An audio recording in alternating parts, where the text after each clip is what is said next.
Pourquoi je soutiens Tshisekedi? Il ne faut pas me poser cette question pour la répondre au thé. Yo poso soutenir Moïse Katumbi, pas soutenir rien. Très bien. Il faut que ça va congolais que tant que tu as 287 millions de dollars, il y a peuple congolais. Au salaki na yango nini parce que Bukangalo nous a alité. Nous ne pouvons pas attendre ces années-là pour être beaucoup de faire mandat pour la constitution. Donc dès que un vrai pasteur à Congo, il bosse ça fachi. Berger il bosse Esaïe, Nganga il bosse Esaïe. Avant le peuple est à match faut que Ndaroluka yende Nganga parce qu'il a le pouvoir ancestral reconnu par la constitution. Échec Yandeko Bumba na ville à Kinshasa, ezali échec ya IDPS. Yango toye ko remercier bango, mais toye ko expliquer que o salami lelo ezali expression populaire ya population o yazali na colère o yazali na kanda pendant 20 ans. Ça veut dire que ba violaka ba congolais, ba bomaka ba congolais na est to lo bakate. Yango moni mukolo ya lelo population à s'exprimer. Ras-le-bol, il y a population et yokani. Ça veut dire que population a se défoulé. Na injustice, oyo, Rwanda, azosala biso.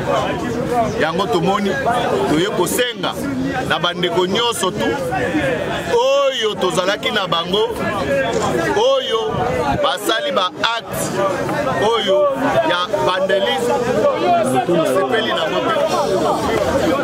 Calme, en attendant, mot d'ordre ou suite à ba événement, oyo tozali na kati ya mopesi. Tokozela baninga mususu, oyo bazali koya, pour que tomeka kosala mise au point, pour toyeba nini tokosala dans les jours qui suivent. Mais au moins, to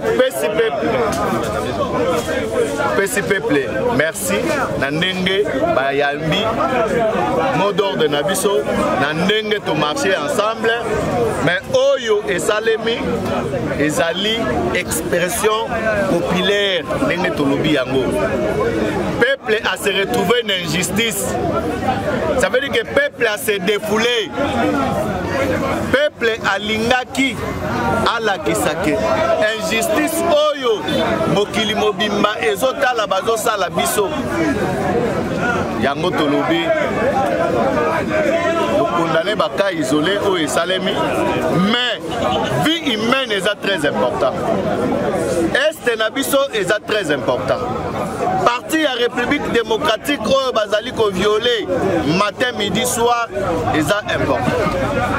Yango toye koyebisa bandeko nyonso totika na minute oyo ba oyo ba place o bazali bazonga na cité toyeba ndenge nini toko organiser pona ba programme oyo koya na ebité président.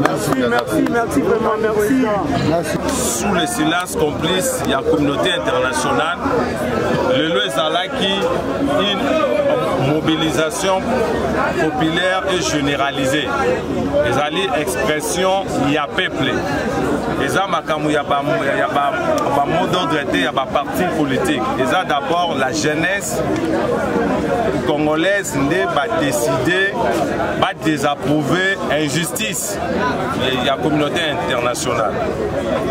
Marche Nabiso, Ezalaki aussi un objectif, il y a soutien Nabiso, Naba Soda Nabiso, au Bazako Bunda, on a surveillé Ekolo, et puis Naba Jeune pour Azalé, on révolter le Kol Abiso. Nous marcher pour réarmer Bamora Nabango.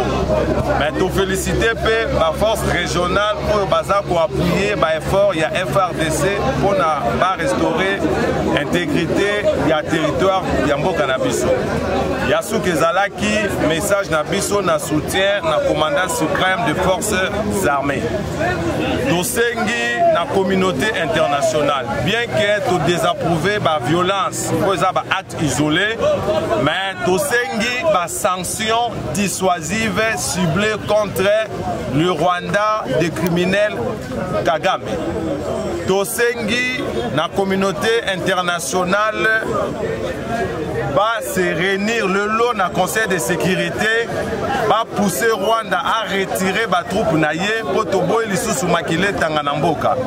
Pour na lelo to sengi na ba peuple nyonso ba kinois bazonga na ndaku ba éviter ba acte isolé wana o toza ko désapprouver. Mais ba acte wana le lobby président Jeko eleki makila ya peuple te oyo baza ko kufa na est. Babiloko ba piller eleki humiliation oyote ba congolais baza ko subir depuis plus de 30 ans. Nde yango lelo ezalaki message na biso président ya Banzapé a repé sa message en Europe.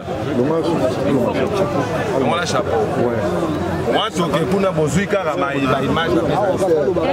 Et bazoni te alors baraka après tu vas là tu fais pourquoi c'est moi idée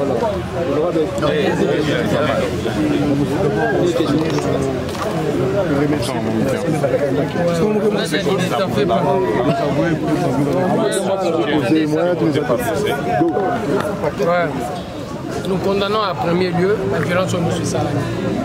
Parce que Bisso Ndenge, ton projet Taguelo, on a Bisso, nous a contre la violence. Vous remarquerez quelque part, toujours il y a débat. Le premier, tu as un meeting municipal. Na quand débat, tu lingui comme règle d'or tolérance. On ne peut pas se permettre réellement d'attaquer Mouninga Poison à point de vue contraire. Nabiso. Et nous estimons quelque part, même si on n'est pas d'accord avec les ambassades, pour Toyebi, que complot est à 30 ans, bah, multinationales derrière leur pouvoir, Bazali. Tout le monde du gouvernement congolais n'a pas fort au fond de Apple pour toujours comprendre que minéré Nabiso, il y a un homme déjà convoitise, il y a un monde entier, même na voisin Nabiso, pas seulement le Rwanda, basé belé voisin Nabiso, et les autres Bango, jalousie à minéré au mais nous trouvons très mal que Bisso Congolais poto agir. Il faut nécessairement verser la violence. On n'a plus besoin de la violence dans ce pays. Ce qui est important, c'est de faire passer message. Na Union européenne, na USA, na ONU, va comprendre que le président a circulé le monde entier. Le Rwanda tue.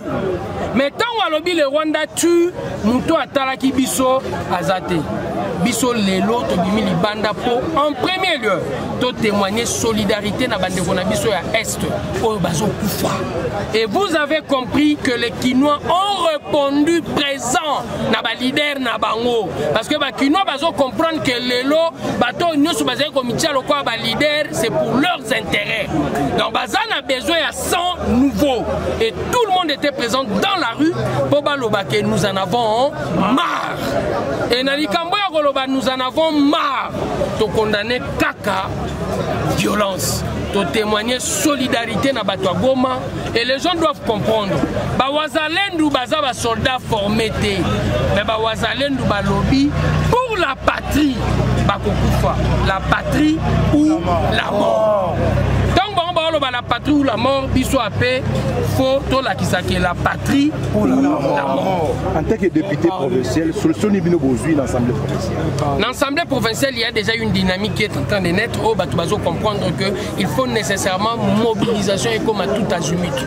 Et dans la mobilisation, il faut nous aider à saisir désormais que humiliation, il y a 30 ans, tout l'embi à vous. FDLR Kotawa, Ezaba Congolais, Moutouba réfléchissaki. Opération turquoise, Moutoyo a réfléchi à Ango, Eza le président Mitterrand. De cette opération turquoise, Bissoto secourir le peuple rwandais, Oyo Bazari na guerre na Bango, na Rwanda. Mais de cette opération turquoise, regarde ce qu'on est en train de payer jusqu'à ce jour. C'est le lourd trouble. Ezaka Moutouba Tubazo Koufa. Faune. Ils ont Koufa, Banyama, Bazo Koufa. Le Rwanda se permet même, il y a Bagorite de montagne, allez qui côté naé, on dirait tourisme à bateau, faut bien autant la gorite de montagne et comme à côté naé. En dehors or Yaromikomisa Lelo, importateur de taille, exportateur de taille, il y a coltan, Lelo Lissousou, à Kenabaliwa. Et pour une première, depuis Mobutu jusqu'à ce jour, les gens ont compris que Fachi est déterminé. Mobutu a côté d'égalité, Kabila père a promis qu'il y a un testament. La guerre fait zonga place et bandaki. Mais Kabila père a connu que sa guerre. Kabila fils ne faisait que négocier. Mais Fachi a zonga sa guerre place et Moutaki. Donc il a soutien à Bisso. Vous allez sûr que na soutien wana guerre wana na humiliation wana et aussi là une fois pour toutes. Terrain municipal 14h tozana biso nyonso kotobeta masolo et belé les premiers et ça samedi après le 1er février après ko uta mausolée tozawana. Oh, c'est du Pogué Viva. Bon, merci. Angelou.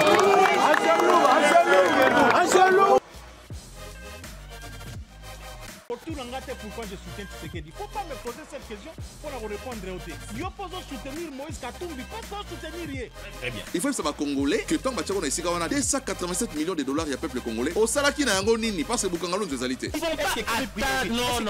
Nous ne pouvons pas attendre ces années-là pour le être beaucoup bien faire mandat pour la constitution. Donc il y a un vrai pasteur à Congo et Bosso Eza Fachi. Berger les Bosso Ezaïe, Nganga les Bosso Ezaïe. Avant le parler de Tamatch faut que Ndaro Luka yende Nganga parce qu'il a le pouvoir ancestral reconnu par la constitution.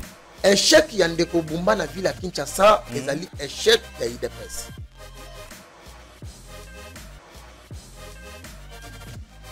Pourquoi je soutiens Tshisekedi? Faut pas me poser cette question pour la répondre au thé. Yo pose soutenir Moïse Katumbi, pas soutenir Yé. Très bien. Il faut que ça va congolais que tant que ici on a 287 millions de dollars il y a peuple congolais. Au salaki na yango nini parce que Bukangalo nous alité. Non. Nous ne pouvons pas attendre ces années-là pour le être beaucoup bien faire mandat pour la constitution. Donc il y a un vrai pasteur à Congo et Bosso Eza Fachi. Berger les Bosso Ezaïe, Nganga les Bosso Ezaïe. Avant le parler de Tamatch faut que Ndaro Luka yende Nganga parce qu'il a le pouvoir ancestral reconnu par la constitution. Échec Yandeko Bumba na ville à Kinshasa, ezali échec ya IDPS.